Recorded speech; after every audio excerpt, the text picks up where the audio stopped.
Hallelujah, praise the lord. ఎలా ఉన్నారు? ప్రభు నామమున మీ అందరికీ వందనాలు. చూడండి, అవునా, మనం ఎంత కష్టపడుతున్నాం, ఎంతో శ్రమపడి కదా సంపాదిస్తున్నాం. ఆ రూపాయి ఈ రూపాయి పోగు చేస్తూ సేవ్ చేస్తూ, అవునా, జీవితాన్ని ముందుకెళ్తున్నాం. కానీ ఒక విధంగా చూసుకుంటుంటే ఎంత ప్రొటెక్ట్ చేసినా, ఎంత సేవ్ చేసినా, అవునా, అవి మిగలలా. ఏంటి అసలు ఎంత సేవ్ చేసినా, ఎంత కష్టపడినా, ఎంత నా యొక్క టైం అంతా పనికి పెడుతున్నా, ఏంటి కుటుంబం బ్లెస్ అవ్వట్లేదు, ఏంటి కుటుంబం ముందుకు నడవట్లేదు, ఏంటి అసలు ఏమి అర్థం కాని సిచ్యువేషన్లో నువ్వు ఉన్నావేమో. అందుకోసమే దేవుడు నీ మైండ్లో కొన్ని డౌట్స్ తిరుగుతున్నాయి కదా. అందుకే దేవుడు ఈరోజు ఒక మాటని, అవునా, తన యొక్క వాక్కుని, ఒక మాటని జ్ఞాపకం చేయాలనుకుంటున్నాడు. ఒకటి మనం చూద్దామా? కీర్తనల గ్రంథము 127 అధ్యాయము 1వ వచనం. Psalms 127 verse 1.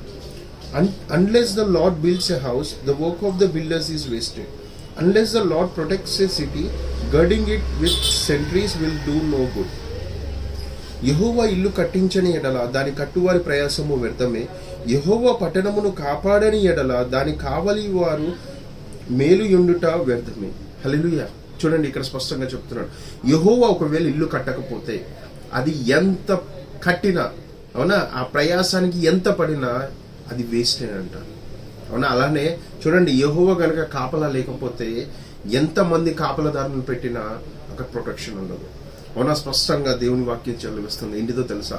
అంటే ఏంటిదని మనం అనుకుంటున్నాం, మన యొక్క సామర్థ్యం కొలది కష్టపడుతున్నాం, మన తెలివి కొలది మనం ఆ ప్రయత్నం ఈ ప్రయత్నం చేస్తున్నాం. కానీ ఒకసారి ఆయన యందు విశ్వాసం ఉంచి, ఆయనలో ఉండి మనము గనక ఆయన యందు నమ్మకంగా అడిగితే ఖచ్చితముగా దేవుడు అంట ఆ ప్రయాసాన్ని వ్యర్థము కాకుండా ఆశీర్వాదముగా చేస్తాడంట.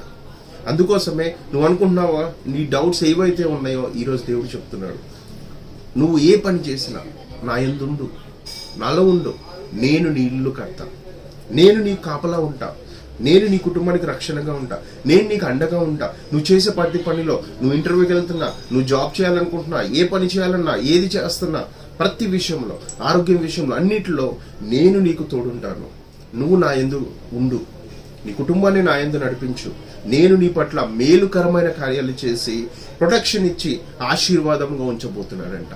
అందుకోసమే ఆయన యందు ఉందాము, ఆయనలో నమ్మకంగా ఉందాము. దేవుడు మన పట్ల గొప్ప కార్యాలు చేయబోతున్నాడు. ఆమేన్.